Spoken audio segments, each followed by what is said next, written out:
Intersporters, sekarang Intersport Go Shanghai berada di salah satu tempat yang ikonik di kota Shanghai, yaitu di Nanjing Road. Dan kita sudah menyaksikan bagaimana pada hari Jumat yang lalu Manchester United kalah 1-4 dari Borussia Dortmund dalam pertandingan pre-season friendly. Sebuah hasil tentu saja mengecewakan bagi manajer baru United, yaitu Jose Mourinho.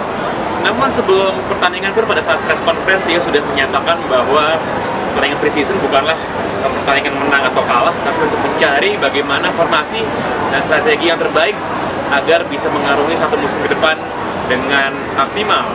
Namun walaupun Mourinho mengatakan hal tersebut, kita bisa memetik beberapa poin yang dengan gamblang tersaji di lapangan kemarin ketika United kalah dengan telak 1-4. Ada beberapa pemain baru yang dimainkan, yaitu Eric Bailly, bek tengah bermain di belakang yang transfer dari Villarreal di awal musim ini, dan juga Henrik Mkhitaryan yang langsung berhadapan dengan bekas timnya, yaitu Borussia Dortmund. Saya rasa dua pemain anyar ini menunjukkan performa yang sama sekali tidak buruk. Eric Bailly saya rasa akan mendapatkan tempat nanti pada saat tim sudah bergulir sebagai partner, kemungkinan besar akan menjadi partner dari Chris Smalling. Sementara Henrik Mkhitaryan, seorang gelandang sebab bisa memiliki kecepatan, memiliki visi bermain juga, dan kemampuan passing yang bagus, saya rasa akan menjadi motor serangan pula dari Manchester United. Namun memang ada beberapa titik yang masih harus dibenahi oleh Mourinho, terlebih koordinasi lini tengah dan lini belakang ketika melakukan defense.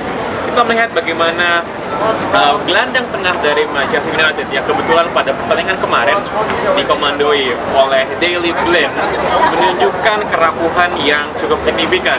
Kita ketahui bahwa Daley Blind musim lalu pun hanya sebentar bermain sebagai seorang gelandang bertahan karena Louis van Gaal ketika itu pun tidak begitu mempercayai kemampuan Blind sebagai seorang defensive midfielder. Sejatinya Blind adalah seorang bek kiri, entah mengapa juga jarang dimainkan dalam posisi tersebut. Satu titik lain adalah siapakah yang akan berpartner dengan Luke Shaw di sisi kiri dari wingback dari Manchester United. Kemarin Shaw bermain di kiri, kanan ada Antonio Valencia. Valencia adalah seorang pemain sayap yang cukup cepat, punya akselerasi, kemampuan sprintnya saya rasa sangat kilat. Tapi dalam posisi defense, dalam posisi berdiri, jadi kemampuan yang natural sebagai seorang pemain bertahan, saya rasa masih tidak nampak dari Antonio Valencia. Inilah yang cukup mengkhawatirkan, karena back kanan lainnya Matteo Darmian yang tidak dimainkan karena baru kembali dari Euro bersama dengan timnas Italia pun musim lalu tidak menunjukkan penampilan yang cukup menjanjikan. Inilah masalah bagi Mourinho mencari formasi terbaik bagi Manchester United. Kita lihat bagaimana pada musim-musim sebelumnya Mourinho biasanya menerapkan formasi 4-2-3-1 dengan dua gelandang bertahan, dua pivot ini menjadi titik sentral bagi tim manapun yang dipegang oleh Mourinho. Pertanyaannya, siapakah nanti yang akan dimainkan dalam dua titik pivot ini? Ada banyak opsi sebenarnya di sana. Ada Michael Carrick yang kontrak sudah diperpanjang satu musim lagi. Ada juga Morgan Schneiderlin, pemain gelandang bertahan asal Perancis yang musim lalu pun tidak begitu optimal permainannya. Ada Blind, ada juga Marouane Fellaini yang saya rasa mungkin akan struggling untuk mendapatkan tempat dalam tim dari Mourinho, dan ada juga gelandang veteran dengan reputasi yang cukup mendunia, Bastian Schweinsteiger, yang penampilannya bersama dengan United jauh sekali dengan apa yang ia tunjukkan ketika bermain dengan timnas Jerman. Dan juga posisi dari tiga gelandang serang dari Manchester United juga akan menjadi satu pertanyaan besar, karena banyak sekali pemain yang berlimpah di dalam sektor tersebut.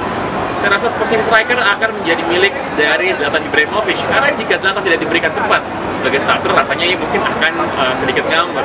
Namun siapa yang bermain tiga di belakang inilah, apakah Wayne Rooney, apakah Mata, apakah Memphis Depay, apakah Henrik Mkhitaryan, dan akan ditaruh di mana juga Marcus Rashford dan juga Anthony Martial.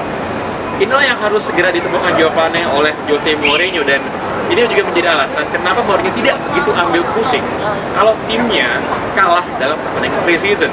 Karena ini memang sudah menjadi tujuan, menjadi objektif dari Mourinho, melihat siapa yang tidak optimal, bagaimanakah formasi terbaik yang harus dimainkan supaya nanti ketika musim sesungguhnya sudah bergulir, ketika kompetisi sudah dimulai, Manchester United di bawah Jose Mourinho akan kembali ke jalur kemenangan, kembali dengan reputasinya sebagai tim besar di Inggris dan juga di Eropa. Nah, demikian match review dari saya, Pangeran Syahaan. Untuk melihat berbagai berita sepak bola teraktual dan terkini, jangan lupa untuk klik intersport.id.